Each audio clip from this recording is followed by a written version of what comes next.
Okay, guys, so I'm going to walk you through part of the first reading task in the fourth grade phase 4 Center Take Home Learning Kit. Okay, this is the most recent one that you've got. If you look on the bottom, it kind of gives like a timeline or of what to do week 1 and week 2. So week 1, I'm going to start here with the first story. You turn to the next page. It says task 1 is the technique is the perfect present. Okay. Now you see this QR code up here on your paper? Take your phone or the camera on your cell phone or tablet, whatever, and just open up the camera and scan it. Okay, and when you do that, it's gonna bring up a video and Miss Wolf is actually reading the whole story to you. Okay, I know you have a copy of the story in your packet, but she's going to read the story to you also, okay? And it will, read one again, look like this. It'll be the perfect present. It's about a 9-minute story, all right? So what I want you to do is I want you to pause this video, scan this code, and listen to the story, okay? And then unpause this video, and we'll talk a little bit more about the story, and we'll talk a little bit about step 2 with similes and metaphors, okay? So go ahead and pause the video. When you're done listening to the story, come back and hit play on your video, okay?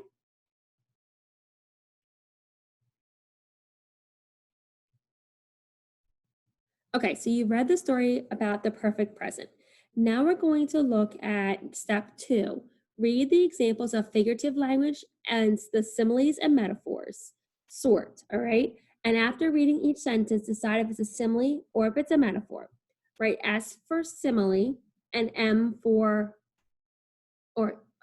metaphor, sorry. So if you flip to the next page, page 3 in your packet, at the top, you have 2 boxes.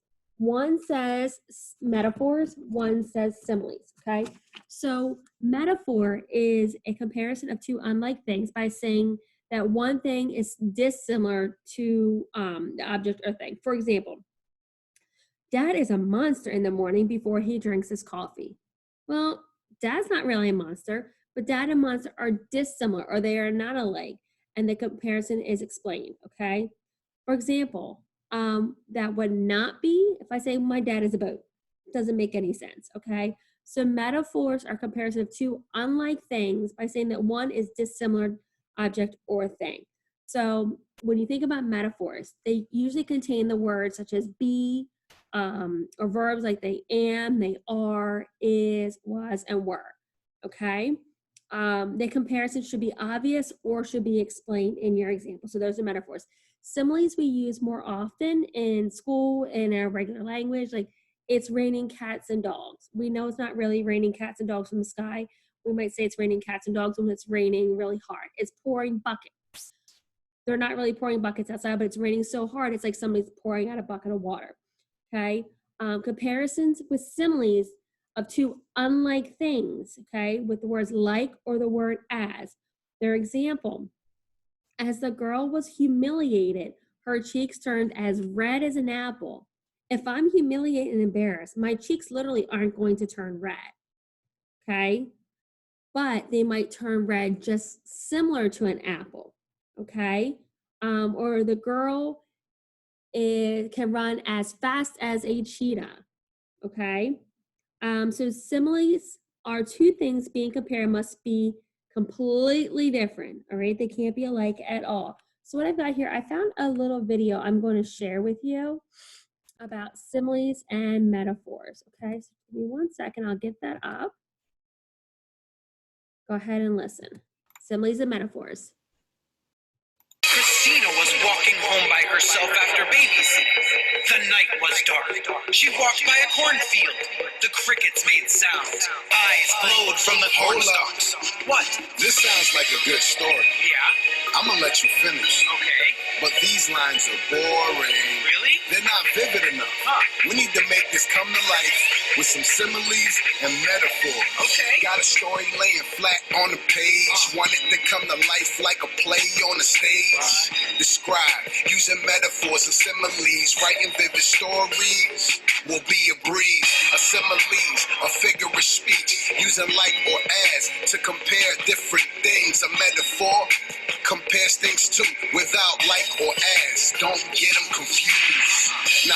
rewrite that story from before. But this time, let's use similes and metaphors. Take this line. The night was dark. That's written simply, without much spark. Let's add a metaphor. I'm on this. The night was a cave of darkness. Now the night isn't actually a cave, but that line is more vivid on the page. It's a metaphor I didn't use like or as. Now let's add a simile, lightning fast. The crickets made sounds. That line is really boring. How about the crickets were like an angry symphony? See the word like? That's a simile. They don't have to make your lines frightening, but they'll improve your writing fast as lightning. Compare things with a metaphor.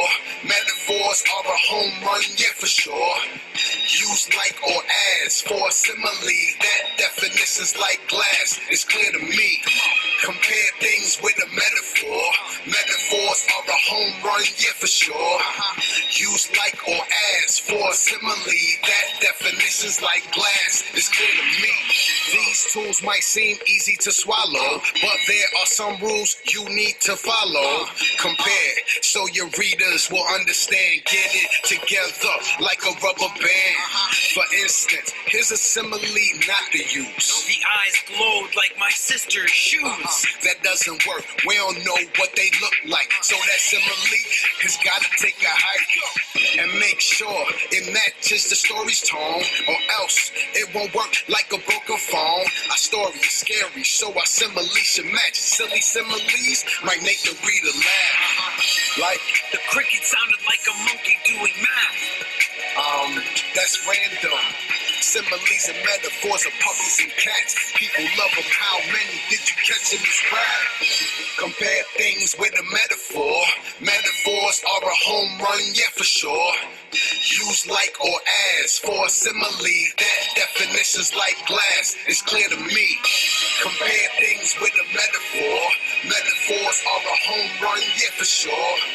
Use like or as for a simile. That definition's like glass. It's clear to me. Okay. So, little review about similes and metaphors. I'm going to go back to our story of the perfect present. So, talking about similes and metaphors, and if we go to our packet, there we go. So, you're right here. So, we have metaphors and similes, just like on your page. And then, so here's your simile and metaphor sort down here, numbers 1, 2, 3, and 4. Use these two charts of what a metaphor is and a simile is. And you can even rewind the video if you want to listen to it again. Read each sentence and decide if it is a simile or a metaphor. S for simile, M for metaphor. And use the definition cards to help you determine your answer. Okay, so number 1.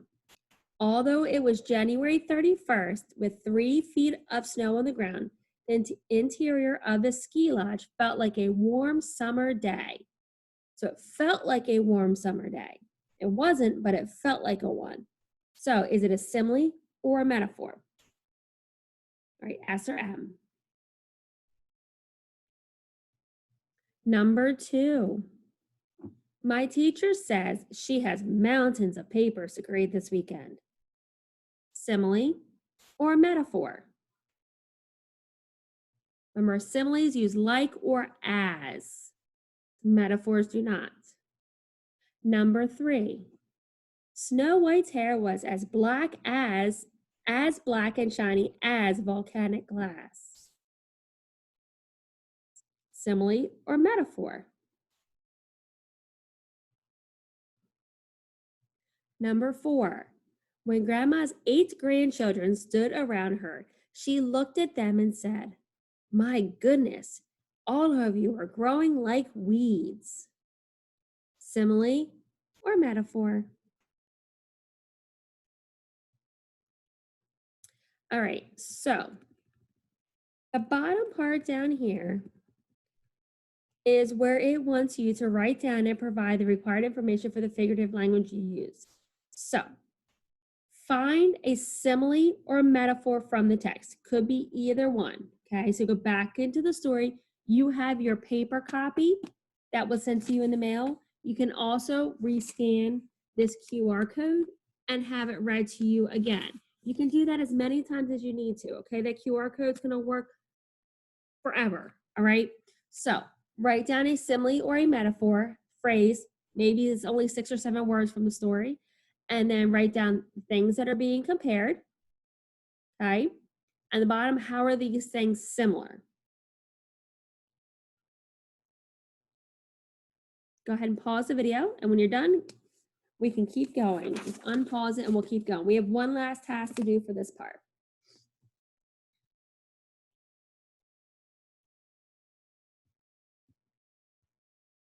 Okay, so the last part of this is reading for understanding. So reading for that meaning. The first direction is to reread the story, The Perfect Present. By now, we've read it once, maybe 2 times.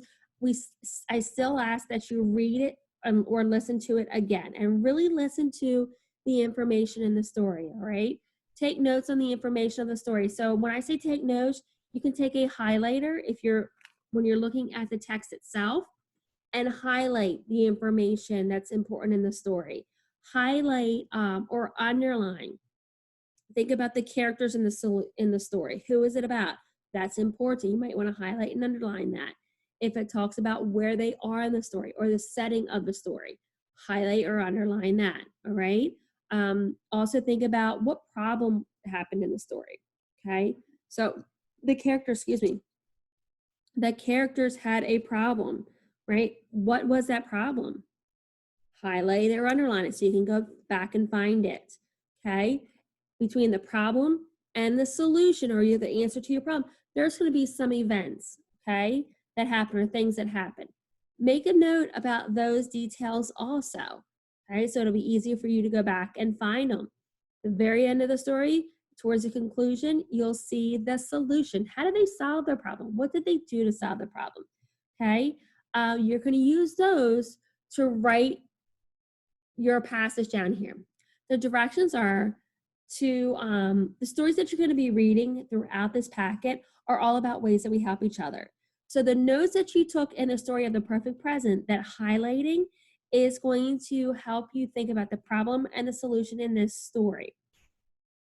You're going to, in this writing, explain how Maggie helped Tiva. So you're going to have to write down the problem, what she did, 2 or 3 things she did to solve her problem to get to the solution. Okay? Make sure you take those details directly from the story. Now, don't write the sentence exactly how it's written because that's plagiarism. Put it in your own words as best you can. Okay? So I'm going to take a minute, pause this video, go back and listen to the story, and then unpause. And I'm going to talk you through a little bit of this writing assignment. Okay? So pause the video and come back to me when you're done listening to the story again.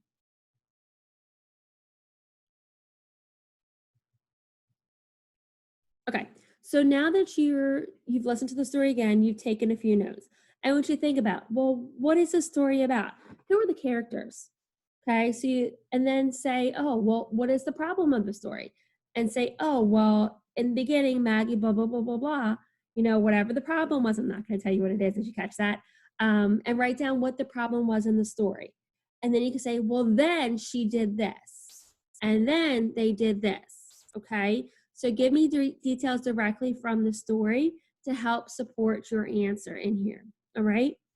I expect you to have at least 4 or 5 sentences, okay? So think about that. That's 1 sentence for the problem, 1 detail, another detail, another detail, or think of them as events, 3 different events that lead up to the solution, okay? The answer to her problem, all right? So at least 5 sentences. Families, you can help our friends write. And help them put their thoughts together so as best that they can. Don't do the writing for them, of course. All of our friends know how to write and know their letter sounds. So just kind of help them formulate their thoughts together. If we need to take a break, feel free to give them a break between the notes part and the writing, or even between the writing, a short break, okay? So great job, guys, and I will see you for the next lesson when it looks like we're talking about a brand new story of Pups two heroes, and we're looking at main idea and details in the next one. See you guys later.